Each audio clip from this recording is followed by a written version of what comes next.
Assalamualaikum warahmatullahi wabarakatuh. Alhamdulillahirabbil alamin wa usalli wa usallim ala nabiyyina Muhammadin wa ala alihi wa ashabihi wa man tabi'ahum bi ihsanin ila yaumiddin, amma ba'du.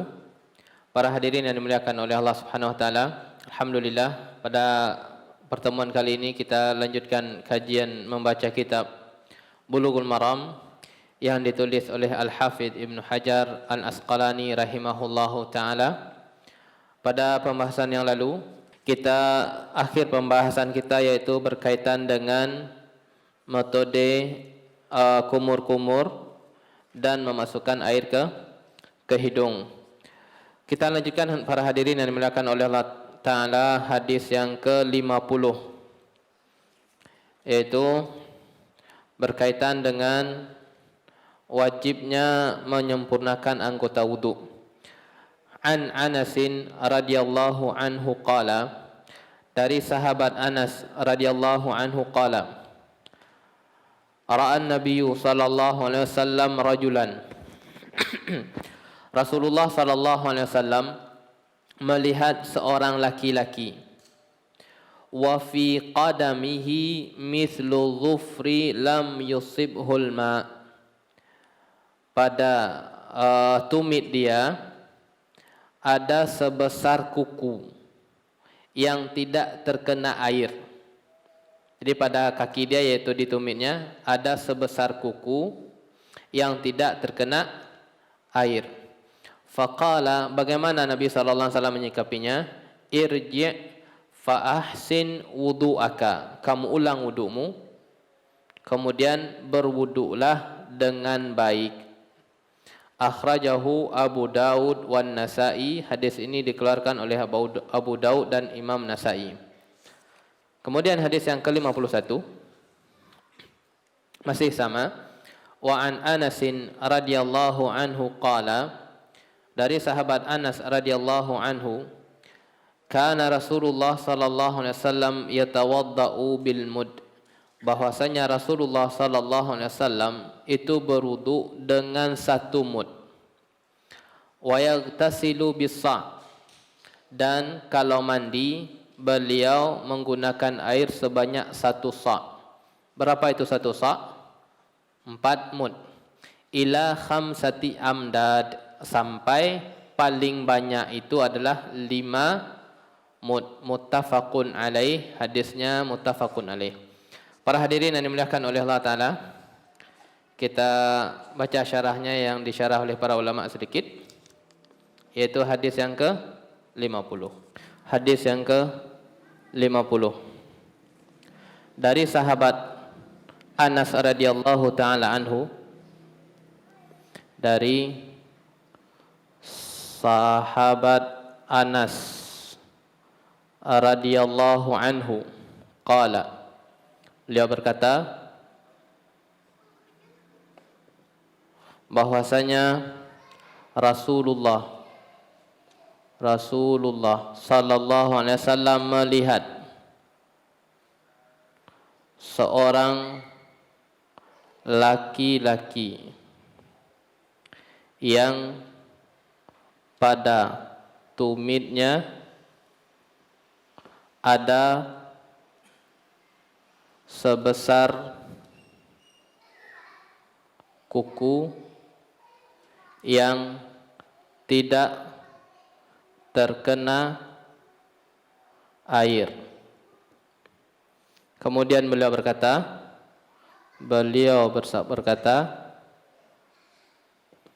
ahsin wudu'aka, irji', ulangi,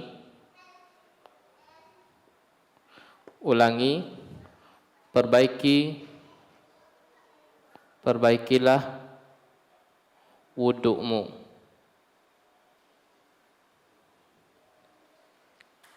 Taib. Hadisnya riwayat Imam Nasa'i.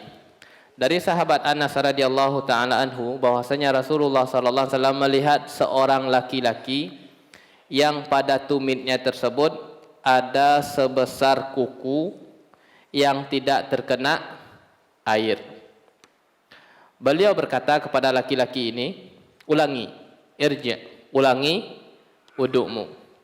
Fa ahsin wudu'aka, kamu perbaikilah wudukmu. Hadisnya hasan, dikeluarkan oleh Al-Imam An-Nasai. Kita lihat para hadirin hukumnya, hukum Islamnya. Yang pertama adalah wajibnya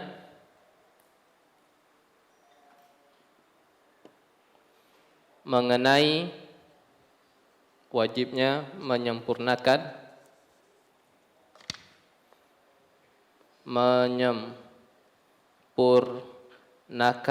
wudu.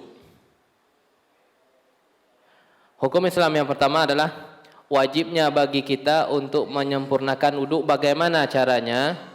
Semua anggota wudu beserta batasannya terkena air. Nah, ini dia para hadirin. Wajibnya kita menyempurnakan wudu. Bagaimana seseorang itu telah dikatakan sempurna wudunya? Salah satunya adalah semua anggota wudunya beserta batasannya. Tangan sampai siku, kaki sampai mata kaki. Nah, wajib beserta batasannya ini terkena air wudu. Kalau ada sekiranya sebagian yang tidak terkena, maka wudunya tidak sah. Tapi kita lihat para hadirin, sebesar kuku itu besar atau kecil para hadirin? Kecil. Sebesar kuku. Kecil, enggak besar, enggak banyak. Ada sebagian, ini besar mungkin. Ada sebagian yang tidak terkena air meskipun itu sedikit, wudunya tidak sah. Wudunya tidak sah, sehingganya Nabi SAW mengatakan kepadanya, ulangi wudunya. Kenapa? Perbaikilah wudukmu, karena wudukmu tidak sah karena ada sebagian dari anggota wuduk meskipun itu sedikit tidak terkena air. Yang pertama. Faedah yang kedua adalah kata Syekh Utsaimin, wujubu izalati ma yamna'u usulul ma. Wajibnya menghilangkan hal-hal yang menyebabkan terhalangnya air mengenai permukaan kulit.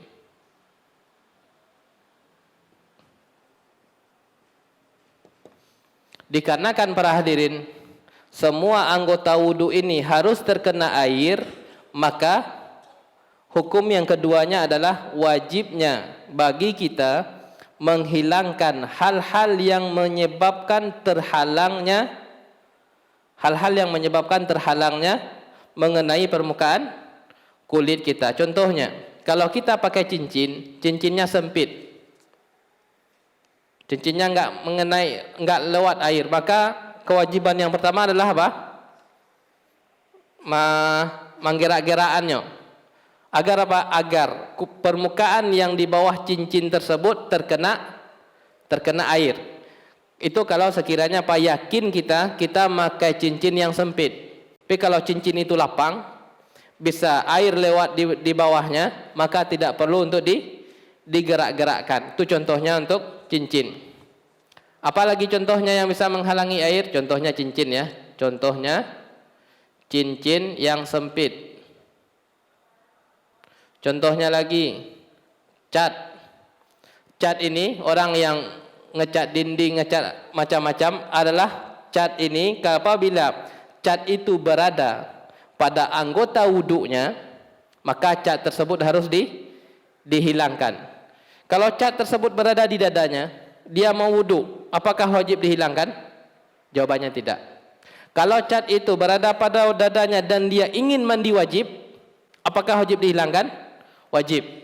Dikarenakan apa? Kalau mandi wajib, semua anggota tubuh harus terkena air. Sedangkan untuk wuduk anggotanya tertentu. Jadi kalau tangan kita terkena cat di dada kita contohnya, atau di bahu kita, maka tidak wajib untuk dihilangkan karena itu bukan anggota wudu. Kalau cat itu sekiranya di sini, di tangan kita atau di telapak tangan, maka wajib untuk dihilangkan.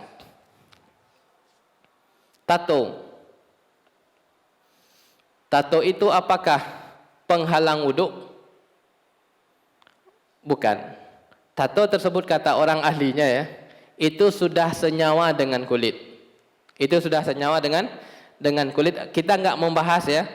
Yang jelas tato tersebut hukumnya tidak dibolehkan. Kalau ada tato pada anggota wudu, maka wudunya tetap sah dikarenakan tato tersebut bukan menghalangi air. Itu dia.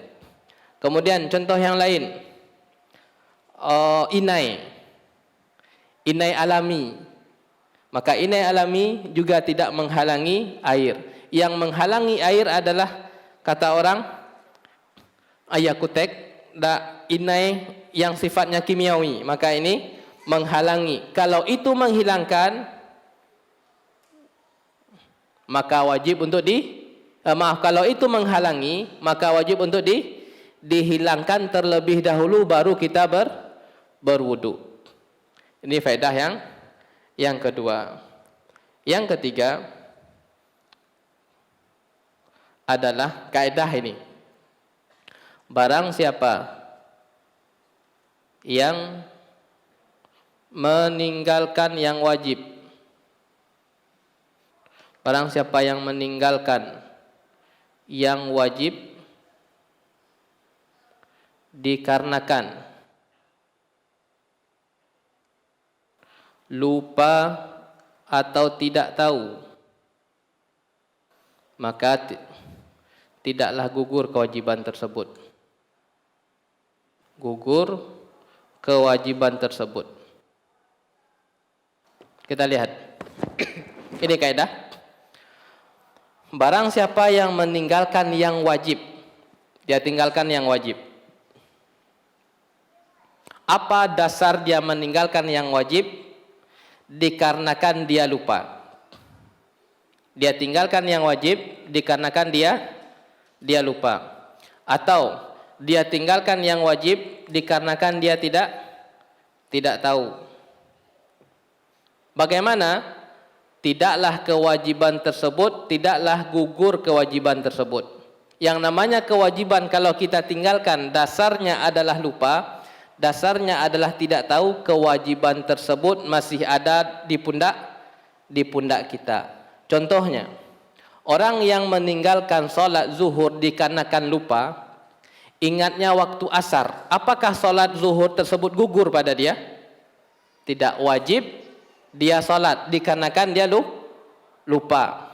Orang yang meninggalkan yang wajib dikarenakan tidak tahu, dia tidak ada dosa. Yang jelas lupa dan tidak tahu ini tidak ada dosa. Akan tetapi kewajiban tersebut tidaklah gugur. Seperti ini.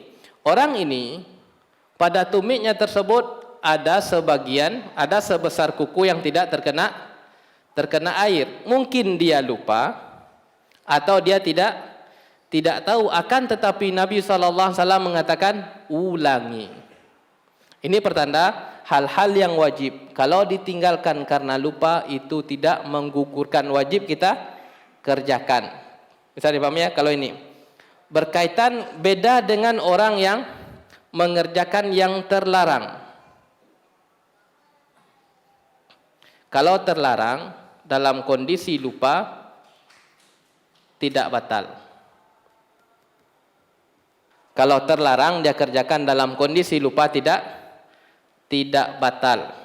Contoh yang pertama, dia sudah sholat zuhur, ingat dia, oh iya tadi wudhu saya kan batal, saya lupa tadi belum berwudhu. Apakah dia wajib mengulang sholat? Jawabannya wajib. Kenapa? Karena sholat itu hukumnya wajib, ia tinggalkan karena ia tidak berwudhu, karena lupa, wajib dia mengulang. Kalau ini Kalau dia mengerjakan yang terlarang dalam kondisi lupa, dia tidak perlu mengulang ibadahnya. Contohnya, apa hukum makan bagi orang yang berpuasa? Wajib atau terlarang? Jawabannya, terlarang. Dia makan dalam kondisi lupa, sedang berpuasa. Apakah dia wajib mengganti puasa dia pada hari yang lain? Jawabannya tidak. Jawabannya tidak. Kenapa? Karena yang dia kerjakan adalah hal yang terlarang. Ke dalam ibadah dia kerjakan lupa, maka tidak batal, dia tidak mengulangi. Contoh yang lain. Dia sholat tadi, sholat asar. Dia pakai sarung baru ingat, oh iya sarung tersebut kan terkena najis. Terkena najis. Ingat dia di waktu maghrib. Pembahasannya dulu. Apakah membawa sarung yang terkena najis terlarang atau wajib? Terlarang kan ya? Kita membawa najis ke dalam sholat. Dalam kondisi lupa. Apakah kita mengulang sholat asar tadi? Jawabannya tidak. Kenapa? Karena kita mengerjakan yang terlarang dalam kondisi lupa. Beda. Kalau kita tidak mengerjakan yang wajib dalam kondisi lupa, maka diulang. Kalau kita mengerjakan yang terlarang dalam kondisi lupa, tidak diulang. Kalau yang wajib kita tinggalkan dalam kondisi lupa, maka wajib diulang. Contoh yang tadi, kita ingat sholat asar. Oh ya, tadi kan saya belum berwudu. Berwudu, apakah terlarang atau wajib? Wajib. Kita ingat belum sholat asar, nggak berwudu tadi. Ingatnya di waktu maghrib. Dimaafkan atau tidak dimaafkan? Tidak dimaafkan dan wajib kita ulang. Jadi ini ya para hadirin, konsekuensinya ya. Standarnya di mana? Ada yang namanya pembahasan terlarang dalam bab ibadah, ada yang namanya perkara yang wajib. Kalau terlarang dalam kondisi lupa tidak batal. Kalau itu yang wajib kita kerjakan dalam kondisi lupa, itu tidak gugur. Itu dia. Ini kaidah di dalam ilmu usul fikih. Sebagai contoh tambahan aja, sehingganya orang yang sedang sholat berbicara dalam sholat wajib atau terlarang? Terlarang. Ada sahabat yang mengatakan, "Woi, jangan berbicara, kita sedang sholat," kata dia. Dia menasihati kawannya dengan cara berbicara. Jangan berbicara, kita ini sedang sholat. Tidak tahu dia. Nabi SAW itu tidak menyuruh untuk mengulang sholatnya. Kamu sholat lagi tidak. Kenapa? Karena babnya bab terlarang dikerjakan karena lupa, maka ibadahnya tidak batal. Ini faedah yang ketiga. Hukum yang keempat adalah disyaratkan dalam wudu berkesinambungan. Ini sudah kita bahas ya. Apa itu artinya berkesinambungan? Setelah selesai anggota wudu yang pertama, langsung pindah yang kedua tanpa ada jeda. Ini namanya apa? Berkesinambungan. Yang kelima adalah disyariatkan bagi seorang muslim, disyariatkan bagi seorang muslim untuk mengingatkan saudaranya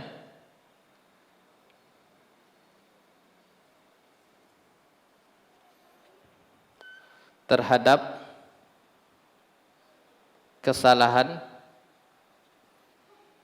yang dia lakukan. Baik. Inilah berkaitan dengan muamalah kita sehari-hari. Disyariatkan bagi seorang muslim untuk mengingatkan saudaranya terhadap kesalahan yang dia lakukan. Tapi kita lihat di sini para hadirin. Sahabat ini melakukan kekurangan apa tidak? Kesalahan? Iya. Apa kesalahannya? ada sebagian anggota wuduknya yang tidak terkena air, ini kesalahan dia. Kemudian Nabi SAW tidak membiarkan. Biasalah, anyo yang sudah penanggung dosa je nak ampun. Tidak. Tapi Nabi SAW mengatakan, ulangi wudukmu. Dia apa ini? Diingatkan. Ulangi wudukmu dan perbaikilah wudukmu. Nah, inilah kita para hadirin. Sesama kita, tentunya kita ini adalah tidak sempurna ya. Maka antara kita ini saling membutuhkan untuk diingatkan akan kesalahan kita. Kalau ada orang yang datang kepada kita mengingatkan kesalahan kita, maka bilang sama dia jazakallahu khairan. Bilang kepada dia jazakallahu khairan. Jangan kita bilang uruslah diri yang antum dulu sebelum diri yang boleh kan antum urus. Tidak. Tapi kita bilang adalah jazakallahu khairan karena dia telah mengingatkan kita akan kesalahan kita.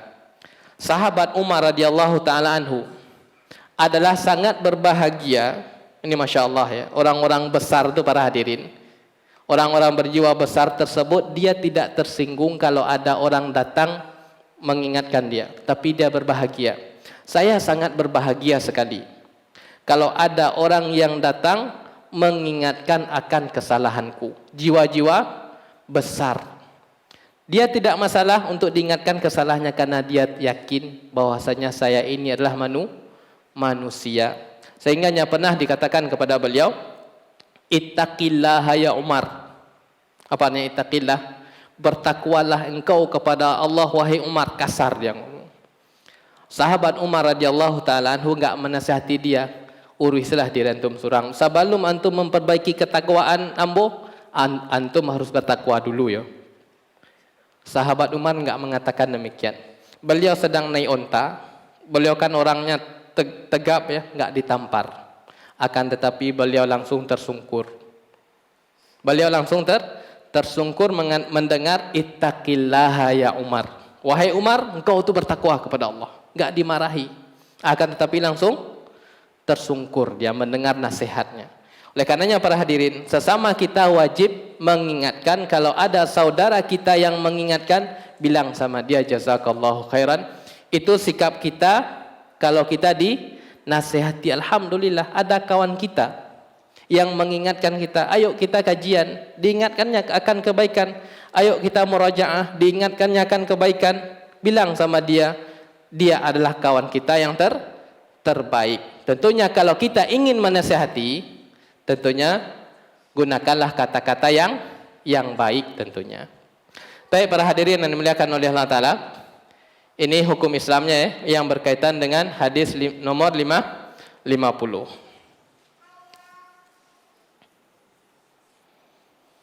Hadis yang ke-51.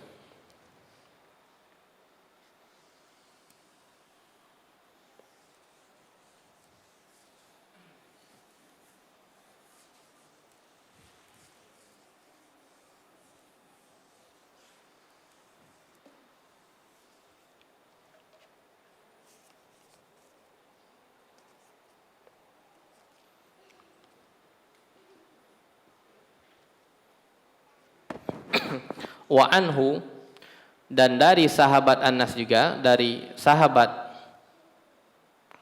Anas radhiyallahu taala anhu, beliau berkata, kana Rasulullah sallallahu alaihi wasallam, beliau Rasulullah sallallahu alaihi wasallam berwudu dengan 1 mud dan mandi 1 sa' sampai 5 mud. Sahabat Anas radhiyallahu ta'ala anhu mengisahkan berapa volume air yang digunakan oleh Nabi sallallahu alaihi wasallam dalam berwudu, dalam bersuci. Beliau mengatakan Rasulullah sallallahu alaihi wasallam itu berwudu dengan satu mud. Sudah pernah kita sebutkan dahulu, 1 mud itu kalau di mililiter kan berapa kemarin? Masih ingat kita? 750 mili, disebutkan dalam kitab Tawdihul Ahkam. Itu kira-kira 3 air gelas lah, 3 air gelas. Dan mandi 1 sa', berarti 1 sa' berapa 1 sa'? 4 mud. Berarti 4 kali 750 berapa? 3000, berarti 3 liter sampai 5 mud. Jadi batasan maksimal Nabi Muhammad SAW menggunakan air wuduk kalau beliau ingin mandi wajib atau mandi adalah batasan maksimalnya 5 mud. Kalau 5 mud 3 liter tambah 750, nggak sampai 4 liter. Nah, para hadirin yang dimuliakan oleh Allah Ta'ala, ini udah pernah kita bahas dulu ya, berkaitan dengan beliau itu pernah berwuduk dengan 2/3 mud atau 1 mud. Untuk berwuduk para hadirin, minimalnya beliau menggunakan 2/3 mud. Yang sering adalah ini sering. Beliau sering untuk berwuduk dengan satu mud, tapi ada satu riwayat yang menyatakan beliau pernah berwuduk kurang dari 1 mud, yaitu 2/3-nya. Kalau 2/3-nya berarti sama dengan 500 mililiter dia berwuduk. Nah, udah kita sebutkan faedahnya dahulu ya. Syekh Fauzan mengatakan hafizahullah, Al-Hafidh Ibnu Hajar mengatakan nomor hadis ini didatangkan setelah ada orang yang tidak berwuduk secara sempurna, kemudian beliau mendatangkan hadis ini. Rahasianya kata Syekh Saleh Fauzan adalah patokan sempurna wuduk itu bukan pada banyaknya air yang dipakai, akan tetapi sesuai dengan tuntutan syariat. Ini Al-Hafidh rahimahullah mendatangkan hadis yang ke-51 berkaitan dengan air yang dipakai agar orang tidak memahami agar wuduk sempurna itu harus banyak menggunakan air. Agar orang tidak salah paham, agar orang yang datang setelahnya mengatakan, oh, bagaimana kriteria wuduk yang sempurna? Harus banyak menggunakan air. Kemudian Al-Hafidh mendatangkan ini, hadis yang ini, tidak perlu banyak. Ingin wuduk sempurna tidak perlu banyak menggunakan air. Ini rahasianya ya, kata Syekh Saleh Fauzan. Ingin wuduk sempurna itu tidak perlu banyak menggunakan air. Buktinya apa? Buktinya Nabi Muhammad SAW wuduk beliau sempurna. Akan tetapi beliau berwuduk hanya dengan satu mud.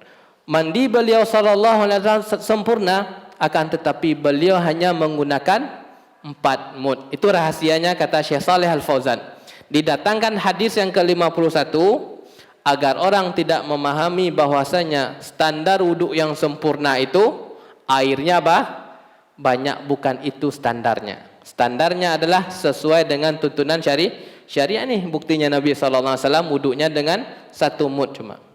Baik para hadirin yang dimuliakan oleh Allah Ta'ala, ini faedah yang lainnya sudah kita sebutkan pada pembahasan 2/3 mud. Bahwasanya beliau didatangi air sebanyak 2/3 mud, hukum Islamnya sudah kita sebutkan di sana. Hadis yang ke-52.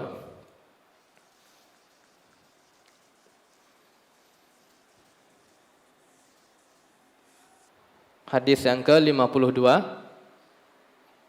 ini berkaitan dengan doa setelah wudu. Hadis yang ke-52 berkaitan dengan doa setelah wudu.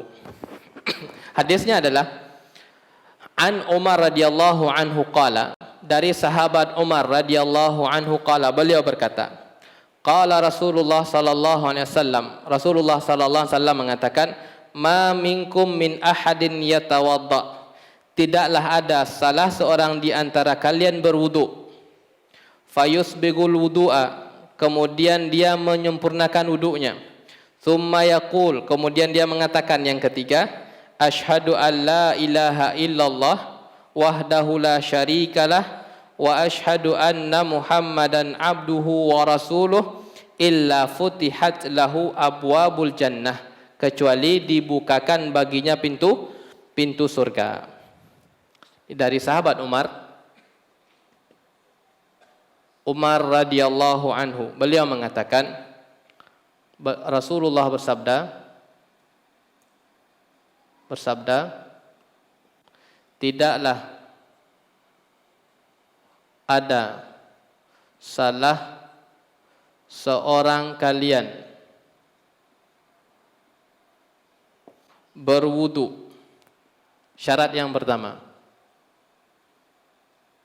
dan menyempurnakan, syarat yang kedua, summa yaqul, dan kemudian syarat yang ketiga dan berkata,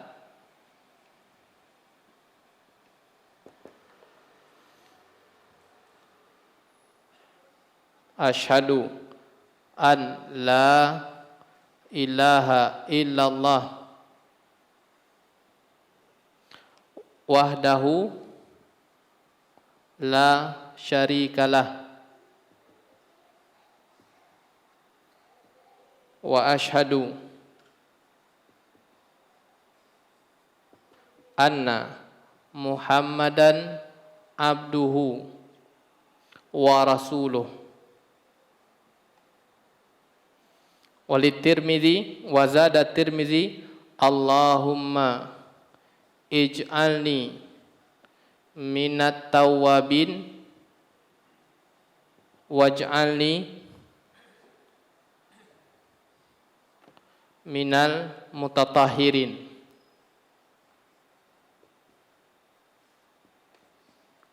Illa futihat lahu abwabul jannah, kecuali dibukakan pintu surga baginya. Tapi para hadirin yang dimuliakan oleh Allah Ta'ala, ini adalah hadis ke-52. Baru kita ketemu sama perawinya sahabat Umar radhiyallahu ta'ala anhu. Sahabat Ali pernah? Pernah. Sahabat Utsman pernah? Pernah, yaitu berkaitan dengan sifat wudu. Sahabat Umar ini dia. Sahabat Abu Bakar pernah? Belum. Ini adalah hadis yang pertama yang diriwayatkan dalam kitab Bulughul Maram, yang diriwayatkan oleh sahabat Umar radhiyallahu taala anhu. Bagaimana beliau mendengar Rasulullah sallallahu alaihi wasallam mengatakan, tidaklah ada seorang di antara kalian berwudu, syarat yang pertama. Itu syarat yang pertama. Dan menyempurnakannya, syarat yang kedua. Dan berkata, syarat yang ketiga. Apa ucapan dia? Yaitu syahadataini. Asyhadu alla ilaha illallah wahdahu la syarikalah wa asyhadu anna Muhammadan abduhu wa rasuluh. Kemudian riwayat Imam Tirmizi menambahkan, Allahumma ij'alni minat tawwabin, ya Allah, jadikanlah saya bagian dari orang-orang yang bertaubat. Waj'alni minal mutatahhirin, dan jadikanlah saya di antara orang-orang yang bersuci. Apa balasannya? Illa futihat lahu abwabal jannah, kecuali dibukakan pintu surga baginya. Bagi siapa? Bagi orang yang memenuhi 3 syarat. Apa syaratnya? Syaratnya dia berwudu dulu. Yang kedua, hanya sekadar wudu? Tidak, sempurnakan wudunya. Dan yang ketiga, ada doa yang dia baca setelah wudu. Kemudian baru dia mendapatkan janji ini. Apa maksud janji ini? Para ulama menyatakan maksud dari janji ini adalah taisirun lahu bil a'mali salih, dimudahkan, Allah mudahkan baginya, Allah mudahkan baginya untuk beramal saleh, sehingga dengan amal saleh tersebut dia masuk surga. Ini kata para ulama, para hadirin. Apa maksudnya kecuali dibukakan pintu surga baginya? Maksudnya kata Syekh Utsaimin dan yang lain, Allah mudahkan baginya untuk beramal soleh.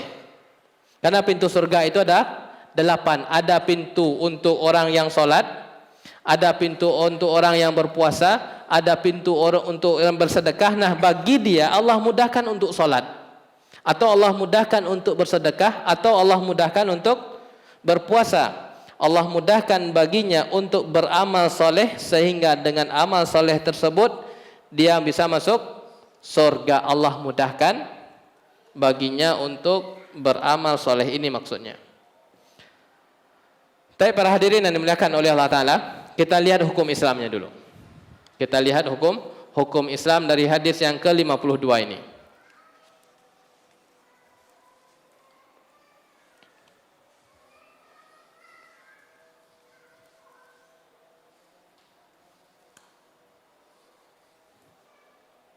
Sudah masuk untuk Isya? Ataib azan dulu, kemudian kita sebutkan setelah azan faedah hukum Islamnya. Ini berkaitan dengan hukum Islam dari hadis yang ke-52.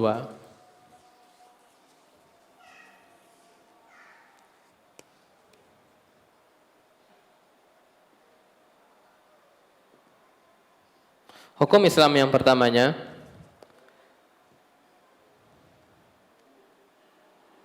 itu berwudu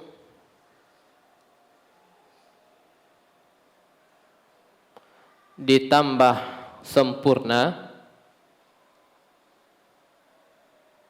kemudian tambah doa. Ini lambang itu ya, dan ajalah. Berwudu dan ditambah sempurna dan berdoa, sama dengan itu adalah Allah mudahkan untuk beramal saleh yang bisa menghantarkan kepada surga. Jangan lupa kita doa ini para hadirin. Ini ganjarannya besar, Apa syaratnya? Wudu dulu. Syarat yang kedua, wudu kita harus sempurna. Syarat yang ketiga, setelah kita wudu tersebut ada doa yang kita ucapkan. Kalau sekiranya lupa kita doa, apakah kita dapat janji? Jawabannya tidak. Janji ini kita dapatkan apabila terpenuhi syarat. Penuhi dulu syaratnya. Syaratnya adalah wudu secara sempurna, kemudian dan doa, baru ada janji yang akan kita dapatkan. Itu yang pertama. Yang kedua, kalau ini berkaitan dengan doa, pembahasan yang kedua adalah kapan diucapkan. Kapan kita mengucapkan doa ini? Di dalam kitab Minhatul Alam dikatakan, ba'da nihayatil wudu'i mubasyarah. Setelah wudu langsung tanpa jeda. Kapan diucapkan? Beliau mengatakan ba'da nihayatil wudu'i mubasyaratan biduni fasilin. Diucapkan setelah wudu langsung tanpa ada jeda. Selesai kita berwudu langsung ucapkan di sini. Apakah diangkat tangan? Itu dia. Apakah diangkat tangan? Nanti kita ada rinciannya. Yang pertama dulu, kapan diucapkan? Setelah wudu langsung tanpa jeda. Kita sedang wudhu, kita lihat hujan. Oh iya, kita ingat ada pakaian kita di luar. Dah langsung kita ambil, batal dia, hilang kesempatan. Karena ini para hadirin menggunakan kata-kata kemudian. Menggunakan kata summa. Summa itu artinya kemudian. Jadi kalau ada kata-kata di dalam syariat kita temui kemudian, artinya itu langsung tanpa jeda. Jadi selesai wudhu, langsung kita doa. Bagaimana Pak Ustaz kalau sekiranya di dalam toilet ada biasanya kalau sekiranya kita berwudhu di tempat qadaul hajah, buang hajat kita, apakah dibaca di sana? Tidak. Boleh kita keluar dikarenakan ada uzur. Yang pertama. Dan yang ketiganya adalah faedahnya, kata Syekh Ibnu Utsaimin, setiap amalan lisan itu harus diucapkan.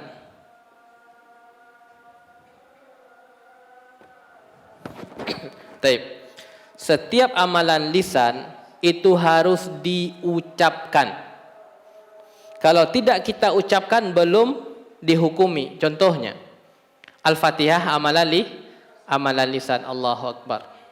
Tidak ada gerakan di mulut. Tadi baca Al-Fatihah enggak? Pak, di mana baca dalam hati. Maka dia tidak ada solat baginya. Tidak ada solat. Kenapa? Yang namanya amalan lisan itu harus diucapkan. Tidak perlu ada orang lain yang mendengar. Yang penting ada lisan kita yang mengucapkannya. Ini yang namanya amalan lisan. Kalau ini para hadirin berarti harus kita ucapkan. Dan ketika dibilang diucapkan, tidak harus keras. Ini harus kita bedakan. Ketika dibilang harus diucapkan, bukan berarti harus keras. Asyhadu alla ilaha illallah, enggak. Itu enggak mesti. Tapi boleh catatannya diucapkan, minimal diri kita yang tahu harus diucapkan. Dan semuanya, kita mau zikir pagi dan petang harus diucapkan. Karena amalan lisan. Kita apalagi setiap amalan zikir yang lain yang sifatnya amalan lisan, patokannya apa? Diucapkan. Kalau kita baca di dalam hati tidak berlaku hukumnya. Udah baca tadi doanya, udah di mana dibaca? Di dalam hati tadi. Tidak berlaku. Catatannya harus diucapkan. Yang keempat adalah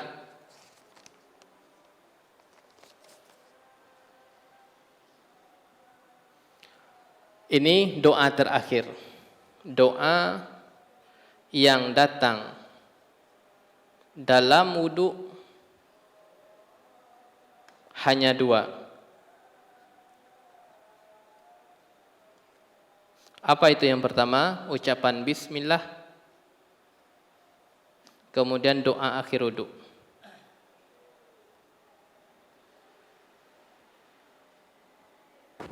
Baik.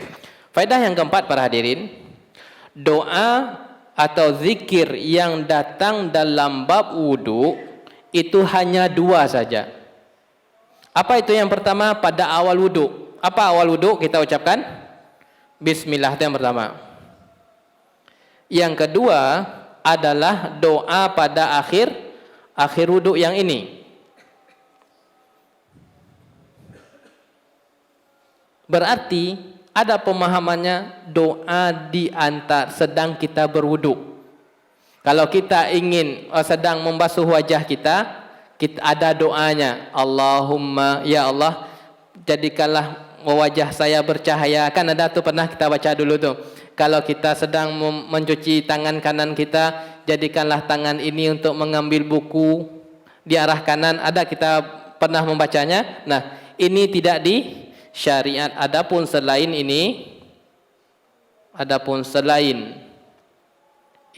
apa maksudnya selain ini? Selain bismillah dan selain doa pada akhir wudhu, yaitu maksudnya doa untuk anggota wudhu, maka tidak ada dalilnya.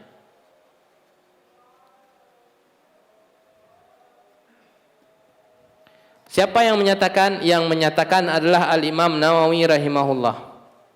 Dikatakan oleh Imam Nawawi dalam kitabnya Raudatul Talibin, kemudian di dalam kitab Fathul Mu'in, bukan punya Imam Nawawi, Al-Milyabari. Dua-duanya buku di kalangan mazhab Syafi'i. Taib, pertanyaannya, apakah ada doa untuk anggota wudu? Jawabannya tidak ada dalilnya. Siapa yang menyatakan? Yang menyatakan Imam Nawawi rahimahullah. Yang menyatakan adalah dinukil dalam kitab Fathul Mu'in dari pernyataan Ibnu Salah.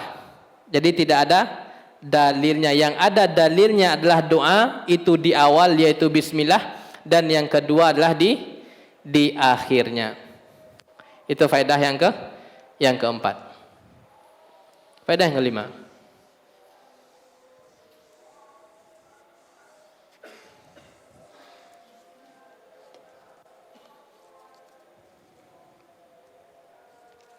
Faedah berkaitan dengan ini lagi. Faedah berkaitan dengan kandungan. Asyhadu an la ilaha illallah wahdahu la syarikalah. Faedahnya adalah batilnya kelima, batilnya beribadah kepada selain Allah. Taib. Ini pelajaran tauhid, yaitu batilnya beribadah kepada selain Allah. Apa bentuk ibadah kepada selain Allah? Banyak macamnya. Riya termasuk ibadah kepada selain Allah. Sum'ah termasuk beribadah kepada selain Allah. Ingin dipuji, ingin dilihat, ingin dikenang, ingin terkenal. Maka inilah bentuk ibadah kepada selain Allah. Semuanya batil. Semuanya batil, enggak ada dapat ganjaran karena konsekuensi dari syahadat.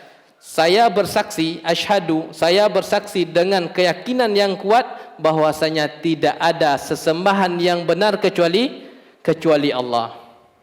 Dan orang-orang musyrikin tahu dia konsekuensinya, sehingga dia tidak mau mengungkapkan kalimat syahadat karena dia tahu apa konsekuensi ketika seorang muslim telah mengatakan syahadat. Dia harus yakin semua bentuk beribadah kepada selain Allah batil. Dia beribadah tujuan dunia selain Allah, intinya selain Allah, maka ibadahnya batil. Maka harus kita lawan. Ketika kita terjun ke dalam ibadah, ada keinginan dunia macam-macam, yakinlah ini kita kembali. Asyhadu alla ilaha illallah, semuanya batil. Ngapain saya berharap kepada yang batil? Ngapain saya berharap kepada yang salah? Ngapain saya berharap kepada yang dilarang? Yang diinginkan adalah ibadah tersebut kepada Allah. Bahwasanya jalan beribadah la yu'badullah illa bima ja'a bihi rasul. Jalan beribadah kepada Allah yang dibawa oleh Rasulullah. Taib. Di sini para hadirin, di sini dituntut untuk ikhlas. Di sini dituntut untuk mutaba'ah. Ikhlas dan mutaba'ah diterimanya ibadah. Taib. Apa bentuk kriteria ibadah yang diterima? Terpenuhi dua komposisi. Di mana komposisi dalilnya? Dalilnya adalah dari syahadat ini. Apa itu? Ikhlas. Pernyataan kita, asyhadu an la ilaha illallah wahdahu la syarikalah, ini ikhlas. Mutaba'ah apa? Wa asyhadu anna Muhammadan abduhu wa rasuluh, bahwasanya Nabi Muhammad sallallahu alaihi wasallam itu adalah seorang rasul, maka harus kita ikuti. Ingin kita beribadah, itu harus jalannya mengikuti yang dibawa oleh Rasulullah sallallahu alaihi wasallam. Perpaduan antara ikhlas dan mutaba'ah, inilah syarat diterimanya ibadah. Ikhlas tanpa mutaba'ah terpenuhi syarat? Tidak. Mutaba'ah tanpa ikhlas terpenuhi syarat? Tidak. Bisa terwujud seseorang ikhlas tanpa mutaba'ah? Orang itu ikhlas sekali dia, akan tetapi dia beribadah tidak ada dalilnya. Mungkinkah seseorang itu melakukan ibadah tanpa mutaba'ah? Mungkin, tapi tidak diterima. Mungkinkah seseorang dia beribadah mengikuti Rasulullah tapi tidak ikhlas? Mungkin? Mungkin dia sangat mutaba'ah sesuai dengan tuntunan Rasulullah sallallahu alaihi wasallam, akan tetapi tidak terpenuhi salah satunya. Dia tidak ikhlas dan sehingga amalannya terbuang sia-sia. Haba'an mansura. Kalau ikhlas tanpa mutaba'ah, Nabi sallallahu alaihi wasallam menyatakan, man ahdatsa fi amrina hadza ma laysa minhu fahuwa raddun, ditolak, enggak diterima. Kalau hilang ikhlas, haba'an mansura, bagaikan debu yang berterbangan. Ya, artinya sama-sama enggak diterima lah, ini ditolak, ini tidak dianggap. Yang ketujuh,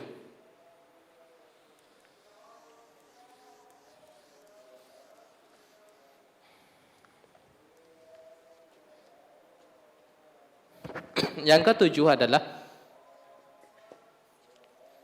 faedahnya dilarangnya kita gulu. Dilarang gulu, apa yang gulu? Berlebih-lebihan terhadap Nabi sallallahu alaihi wasallam. Apa bentuk gulu di sini? Keyakinan bahwasanya beliau memiliki sifat ketuhanan.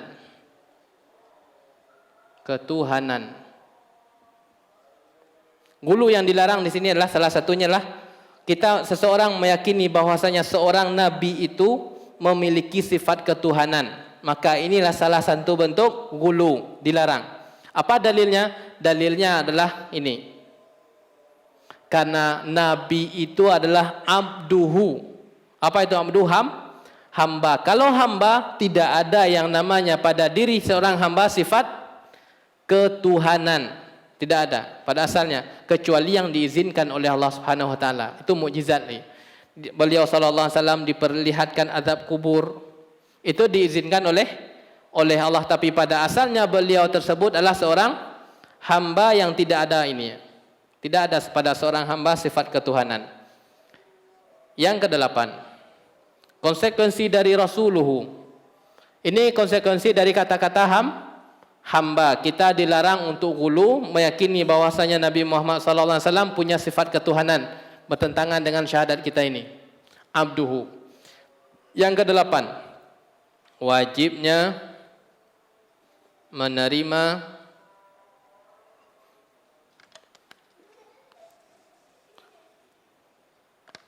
hal-hal yang datang dari Nabi Muhammad sallallahu alaihi wasallam.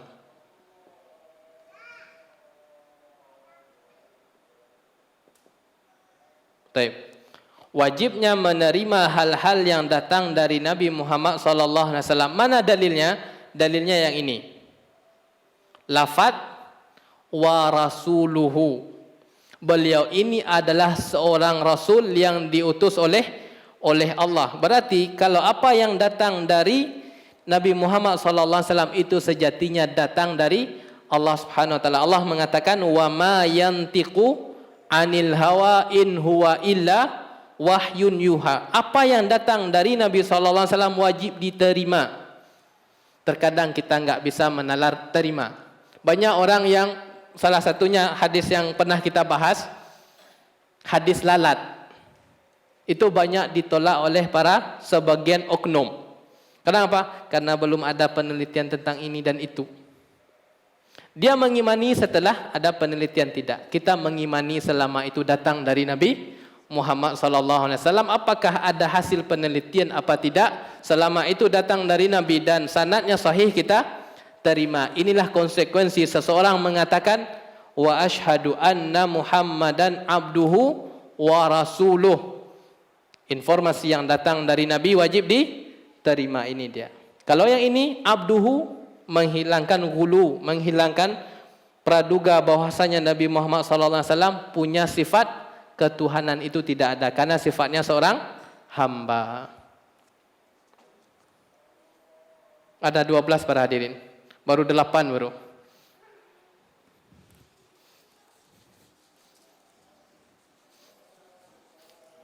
Kita sambung minggu depan ya. Taib yang ke-9.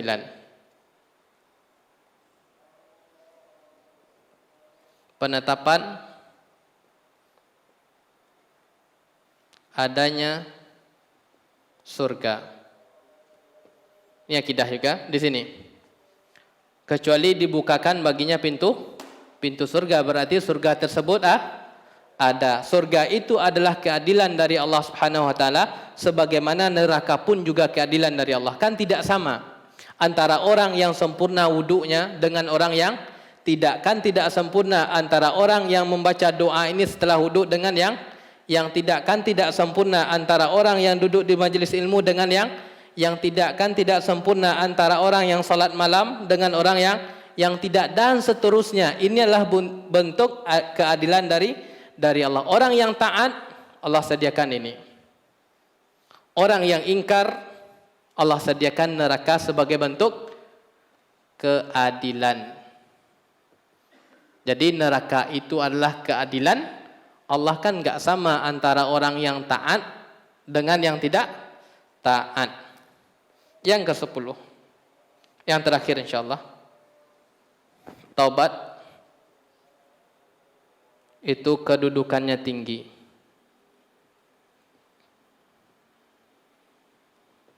Bagi orang yang Allah beri, bagi orang yang bagi orang yang menempuh jalan untuk taubat,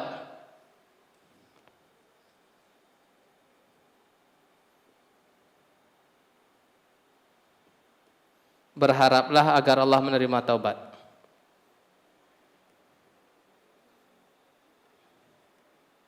Agar Allah menerima. Ini penting para hadirin. Hijrah itu penting. Tapi pernahkah kita berharap dari hijrah kita diterima oleh Allah? Hijrah itu penting. Jadi dari sini, Allahumma ij'alni minat tawwabin. Ya Allah, jadikanlah saya bagian dari orang-orang yang bertaubat. Terimalah taubat saya ya Allah. Hijrah itu penting. Tapi pernahkah kita berdoa kepada Allah, ya Allah terimalah hijrah saya ini? Apakah kita pernah berharap kepada Allah, pernah berdoa, kita sudah meninggalkan macam-macam masa kelam dan yang lain? Pernahkah kita berharap kepada Allah, ya Allah terimalah taubat saya atau hijrah saya ini ya Allah? Dan syaratnya adalah untuk taubat ini yang terakhir ada 5. Yang pertama adalah dasar kita untuk taubat tersebut adalah ikhlas, kemudian nyesal, kemudian meninggalkan,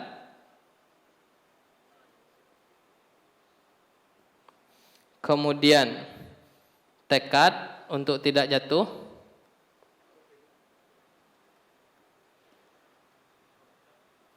kemudian masih ada waktu.